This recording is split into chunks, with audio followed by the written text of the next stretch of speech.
Sa sulat ni San Pablo sa mga taga-Roma, Kabanata 12, talata 21, ito ang kanyang sinasabi, "Huwag kayong magpadaig sa masama, kundi daigin ninyo ng mabuti ang masama." Ito ang pamamaraan at gawain ng Diyos. Sa taong makasalanan at suwail, ang kanyang tugon ay habag at awa. Pag-ibig, kahit hindi karapat-dapat na ibigin. Sa kabila ng plano ng mga Pariseo na siya ay ipapatay, si Jesus ay nagpatuloy sa paggawa ng mabuti. Jesus conquers evil by doing good. Nagsisimula ang Ebanghelyo sa araw na ito sa pagpapahayag ng ganito. Noong panahong iyon, umalis ang mga Pariseo at nag-usap-usap kung paano ipapapatay si Jesus. Mula pa sa simula ng public life at ministry ni Jesus, nasa eksena na rin ang mga Pariseo. They will not recognize Jesus. They will always attack and criticize Jesus.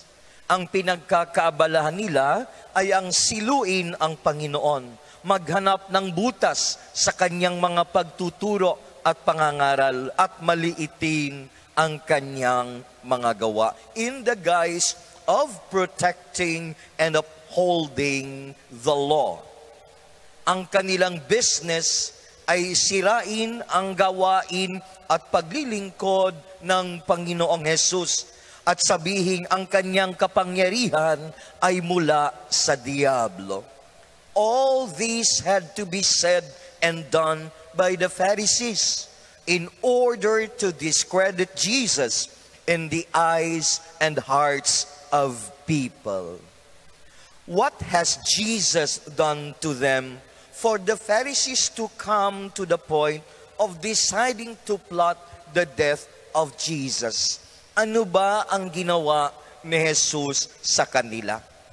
Sinasansala sila ni Jesus dahil parang sinasaraduhan nila ang daan patungo sa kaharian ng Diyos para sa mga tao. Nang dahil sa pagbabakod nila sa kautusan ni Moises sa pamamagitan ng mga daan-daang mga batas na ang layunin ay hayaang malayo ang tao sa paglabag sa batayang batas at kautusan ng Diyos, ang 10 utos. The Pharisees, according to scholars, had created a system of 613 laws. Mula sa 10 utos, naging 613.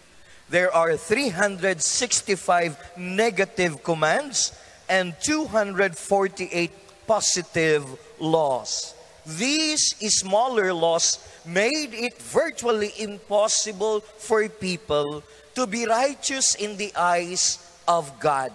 Lalong nagpapahirap na sa mga tao upang masumpungan nila ang kabanalan. Sa mga Pariseo, sa isip nila parang sila lang ang banal at marapat at ang ibang tao ay marumi at makasalanan. Hindi po ganito ang kalooban ng Diyos. Ang nais ng Diyos ay pagkaisahin, tipunin ang kanyang bayan, hindi pagwatak-watakin.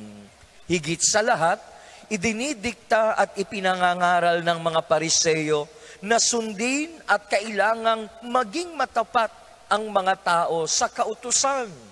Ngunit sila mismo ang hindi gumagawa kung ano ang sinasabi ng batas at kung ano ang kanilang ipinangangaral.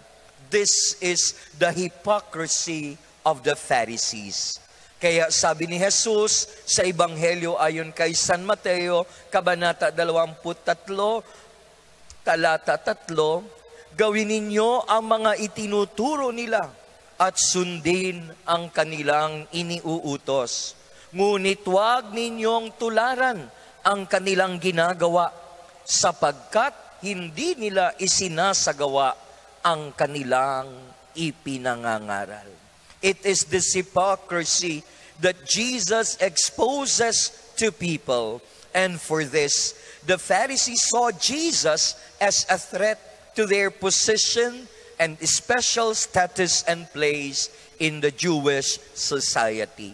Kaya hindi po nakapagtataka na pagplanuhan nila kung paanong papatayin ang Panginoong Jesus.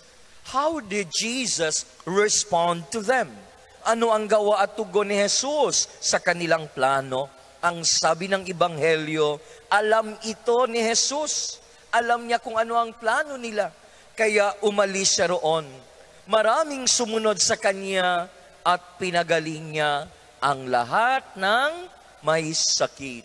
Jesus lives and He does good things. Malinaw sa kanya ang kanyang dapat gawin.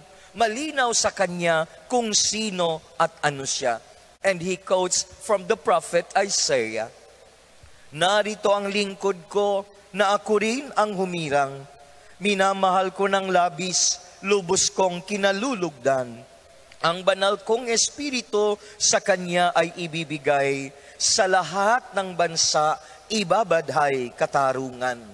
Hindi siya makikipagtalo, mahinahon kung mangusap.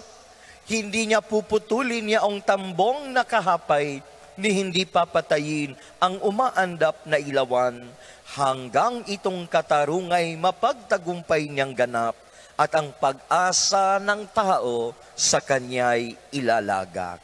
Mga kapatid, hanggang tukoy at malinaw sa atin na ang ating ginagawa o pinapahayag ay ayon sa kalooban ng Diyos at hindi dahil sa ating sariling interes at kapakanan lamang. Hanggat malinaw ng ating gawain ay nagbubukal sa mabuti at makataong intensyon. Huwag tayong tumigil sa paggawa at pagpapahayag.